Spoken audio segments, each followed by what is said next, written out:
Alright, what's going on, everybody? Long time no see. My name's Jeff. Welcome to the Young Black Geeks channel. Subscribe if you're new.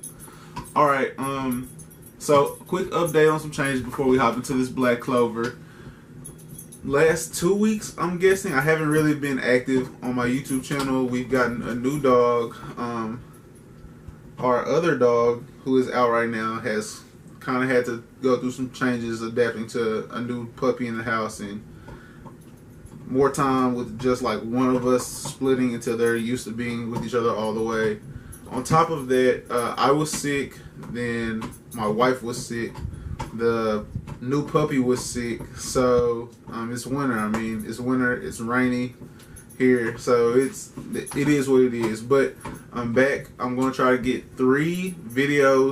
at least three videos on each series a week, as well as one weekly upload on my other channel, which is more of like my shoe collection vlogging channel, like my miscellaneous channel. Instead of throwing all of that over here, I feel like it was just kind of better to get over there, for lack of explanation. But at least 3 a week. So when you guys see this, it should be Monday.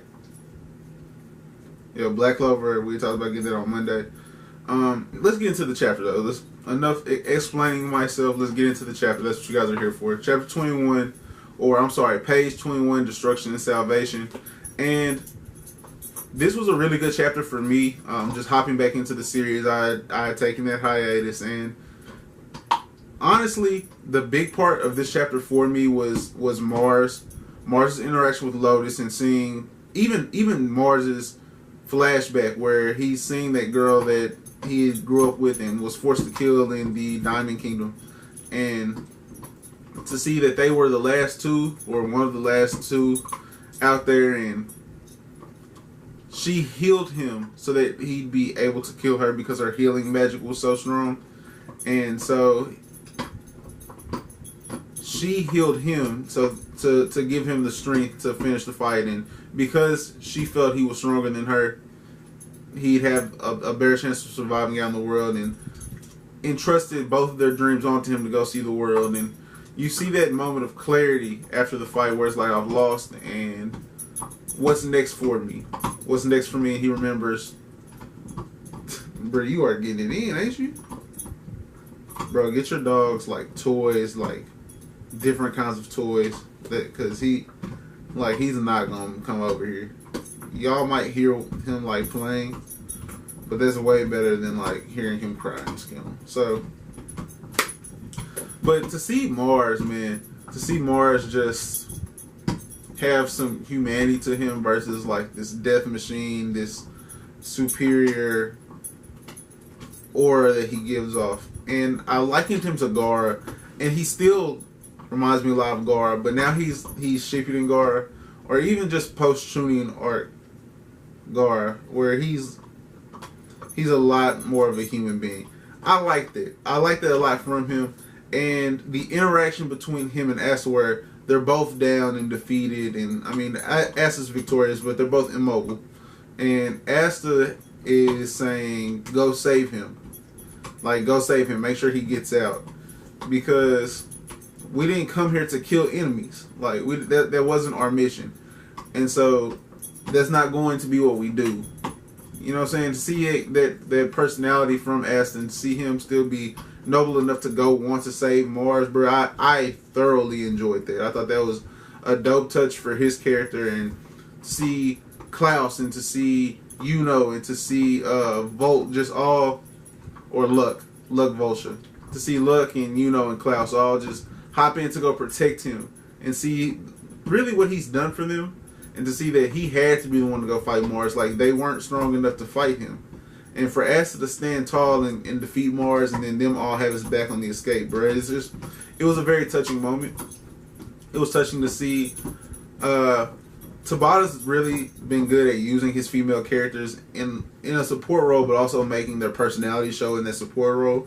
And so to see Noelle and to see Mimosa both there, and to show some more of themselves, and to see Mimosa have to go heal Asta and be like, man, I don't even know if I have enough magic to do this, but I'm still going to try. And to see Noelle just after her motivation of Asta, how she motivated him to go and defeat Mars, to see how she's still supportive but still has like that joking, like best friend role where you know your best friend has to give you a hard time, and you see like the buds of like an attraction between the two.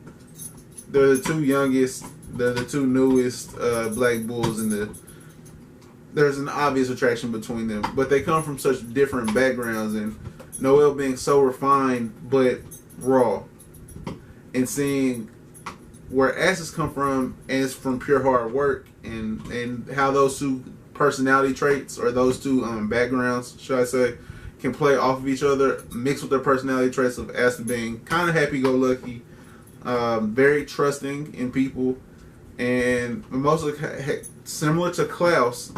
I'm sorry, and I keep saying Mimosa.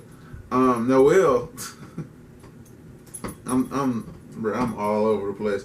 But seeing Noelle, who kind of comes from a place like Mimosa and like Klaus, where she's come from a very privileged background and much was expected of her, and so she's living down to expectations where there were no expectations on her counterpart. All of that's just an interesting thing going on. Now, to see Lotus at the end of this chapter, and there's some other things I'm going to touch on, but to see Lotus at the end of this chapter realize how this fight affected Mars positively, where he's like, I didn't think you were capable of saying thank you, of showing gratitude, of anything besides go kill.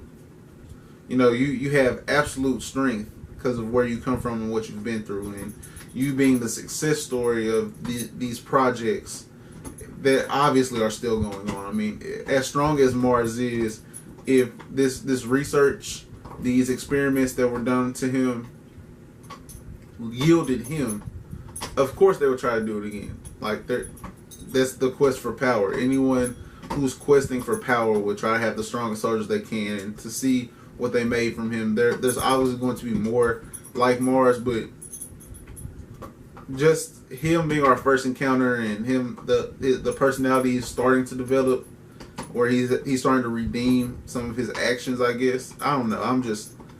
I liked it.